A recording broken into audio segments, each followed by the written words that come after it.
নমস্কার রান্নার থেকে আজকের রেসিপি চিজ পাস্তা। আজ বানাবো চিজ পাস্তা। তো তার জন্য পাস্তা তো লাগবেই। আমি এরকম একটা প্যাকেট নিয়েছি পাস্তার, আর ক্যাপসিকাম, পেঁয়াজ, বাটার, চিলি ফ্লেক্স, দুধ, ময়দা আর চিজ, আর 2 কোয়া রসুন নিয়েছি। তো এই দিয়ে আমি আজ বানাবো চিজ পাস্তা বা হোয়াইট চিজ পাস্তাও বলতে পারো। তো আমি এখন শুরু করি। আমি একটা কড়াইতে এরকম জল দিয়েছি, জলটা গরম হয়ে গেছে।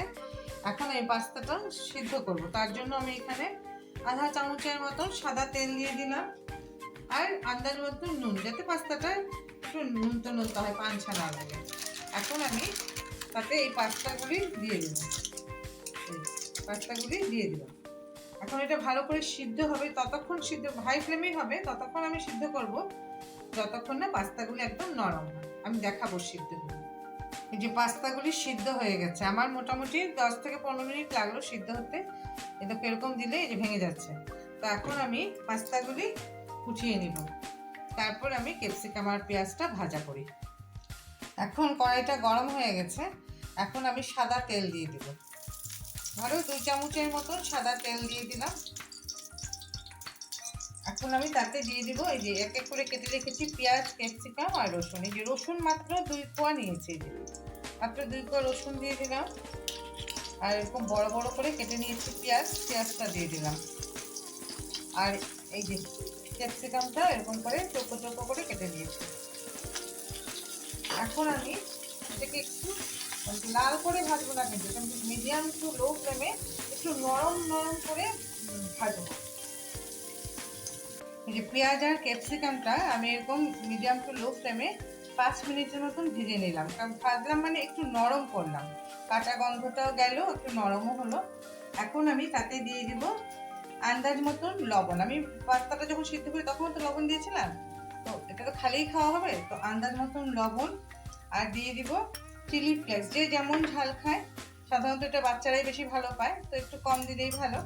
তো আমি চিলি ফ্লেক্সটা দিয়ে দিলাম। আর এখন দিয়ে দিব তাতে এই সিদ্ধ করে রাখা পাস্তাটা দিয়ে এটাকে এই মিডিয়াম টু লো ফ্লেমে, এটা কিন্তু হাই ফ্লেমে করলে মানে সাদা ভাবটা থাকে না, এই জন্য এটা আস্তে আস্তে করতে হয়। তো আমি এটাকে এখন 2-3 মিনিট একটু ভাজা করে আমি নামিয়ে নিব। এই যে এখন আমি এটা নামিয়ে নিব। এটা মোটামুটি হয়ে গেছে, আমার পেঁয়াজটাও ভালো সিদ্ধ হয়েছে, ক্যাপসিকামটাও সিদ্ধ হয়েছে। আমি 2-3 মিনিট এইভাবে হালকার উপরে একটু ভাজা করে নিলাম। এখন আমি এটা নামিয়ে দিই। এখন আমি সসটা বানাবো। তো এখন ফাইনাল আর কি। এখন আমি কড়াইটা গরম হয়ে গেছে, তাতে ধরো এই আধা চামচের মতো সাদা তেল দিলাম, কারণ বাটারটা দিব, তো ডাইরেক্ট দিলে যদি আবার পুড়ে যায়। তো এখন আমি বাটারটা দিয়ে দিলাম।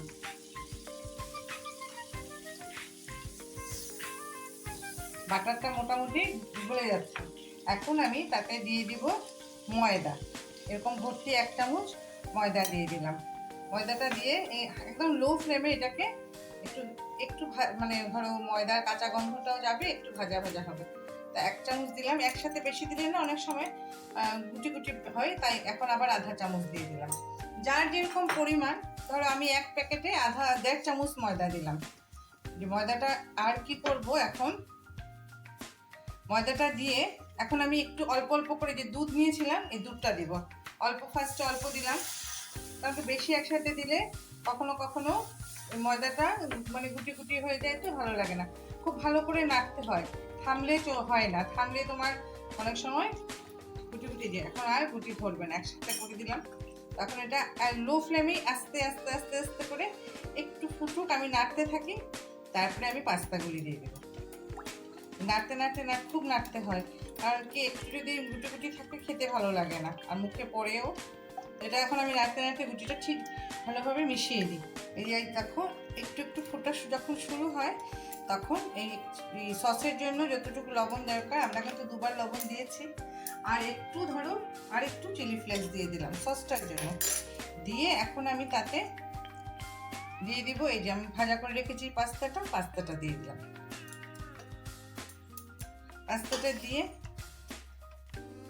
পাস্তাটা দিয়ে আমি এখন তাতে দিয়ে দিব এই যে চিজটা।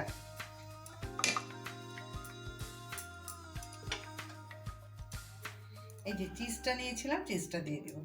দিয়ে একদম লো ফ্লেমে এটাকে আস্তে আস্তে হতে দিই আর চিজটাও গলুক, তারপরে আমি দেখাচ্ছি।